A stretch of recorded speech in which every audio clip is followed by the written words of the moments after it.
बारकाईने लक्ष देणे खूप महत्वाचं आहे. आता परीक्षेमध्ये जर तुम्ही क्वेश्चन सॉल्व्ह करताना जर काही विद्यार्थ्यांना जर टाइम मॅनेजमेंट नाही झालं, तर मग अशा वेळेस तुम्ही काय केलं पाहिजे? सर्वात महत्वाचा प्रश्न, कारण की शेवटचे 5 मिनिटं किंवा 7 मिनिटं राहतात आणि तुमचे नंबर ऑफ क्वेश्चन्स 10 राहिले तर 15 राहिलेत. मग अशा वेळेस विद्यार्थी म्हणजे ते क्वेश्चन तुम्ही स्किप न करता त्या क्वेश्चन तुम्ही अटेम्प्ट करा. कारण जर तुम्ही शेवटचे 10 ते 15 क्वेश्चन जर ते तुम्ही अटेम्प्ट केले, तर त्याच्यापैकी समजा तुमचे जर इलिमिनेशन मेथड किंवा लॉजिकने जरी तुम्ही सोडवण्याचा प्रयत्न केला, जर त्यात तुमचे जर अर्ध्याला अर्धे जरी म्हणजे काय 6 ते 7 जरी बरोबर आले, तर तुम्ही म्हणजे स्कोरमध्ये इन राहू शकतात ना, कारण की इथं निगेटिव्ह मार्किंग नाहीये.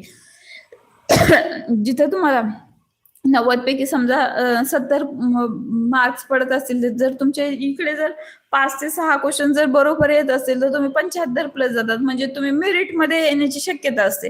त्यामुळे तुम्ही सर्व सर्व क्वेश्चन्स अटेम्प्ट करण्याचा प्रयत्न